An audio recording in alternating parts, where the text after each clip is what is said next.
আগে 3 ব্যক্তিকে জাহান্নামে পাঠানো হবে। হাদিসে এসেছে এই 3 ব্যক্তির নিয়ত শুদ্ধ ছিল না, অর্থাৎ তারা আল্লাহকে সন্তুষ্ট করার জন্য ইবাদত করেনি। রাসূল সাল্লাল্লাহু আলাইহি সাল্লাম বলেন, নিশ্চয়ই কিয়ামতের দিন সর্বপ্রথম বিচার হবে একজন শহীদের। তাকে উপস্থিত করে তার উপর আল্লাহর নিয়ামতগুলো জানানো হবে। সে তা স্বীকার করবে। তখন আল্লাহ বলবেন, এসব নিয়ামতের বিনিময়ে তুমি কি আমল করেছো? সে বলবে, আপনার জন্য জিহাদ করে শহীদ হয়েছি। আল্লাহ বলবেন, তুমি মিথ্যা বলছো। তুমি জিহাদ করেছো লোক যাতে তোমাকে বীর বাহাদুর বলে ডাকে। তুমি তো সেটা দুনিয়াতেই পেয়ে গেছো। সে কারণে এখানে তোমাকে আর কোনো প্রতিদান দেওয়া হবে না। অতঃপর নির্দেশ দেওয়া হবে যেন তাকে তার চেহারার উপর ভর করে টেনে হিঁচড়ে জাহান্নামে নিক্ষেপ করা হয়। এরপর একজন দানবীরকে উপস্থিত করা হবে। তাকে দেওয়া সম্পদ দেখিয়ে আল্লাহ বলবেন, এসব নিয়ামতের পরিপ্রেক্ষিতে তুমি কি করেছো?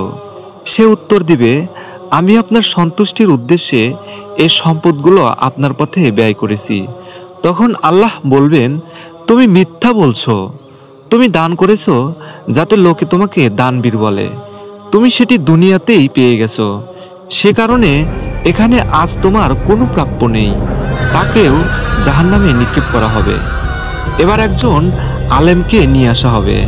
আল্লাহ তাআলা আলেমকে জিজ্ঞাসা করবেন, তোমাকে আমি যে জ্ঞান দিয়েছিলাম সেটি তুমি কোন পথে ব্যয় করেছো? তখন সে বলবে, আমি আপনাকে খুশি করার জন্য সে জ্ঞান অন্য মানুষের কাছে পৌঁছে দিয়েছি।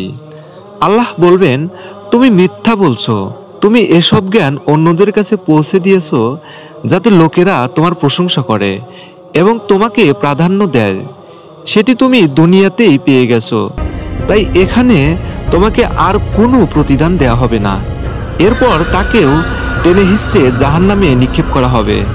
তাই বন্ধুরা, আসুন আমরা প্রতিজ্ঞা করি, আজ থেকে আমরা যে আমলই করি না কেন সেটা যেন আল্লাহকে সন্তুষ্ট করার উদ্দেশ্যে হয়। আমার এই কোরআন হাদিসের কথাগুলোও ভিউ পাওয়ার উদ্দেশ্যে নয়। আমার উদ্দেশ্য আল্লাহর সতর্কবাণীগুলো মানুষের মধ্যে পৌঁছে দেওয়া। এজন্যই আপনি আমাদের চ্যানেলটি সাবস্ক্রাইব করে পাশে থাকতে পারেন।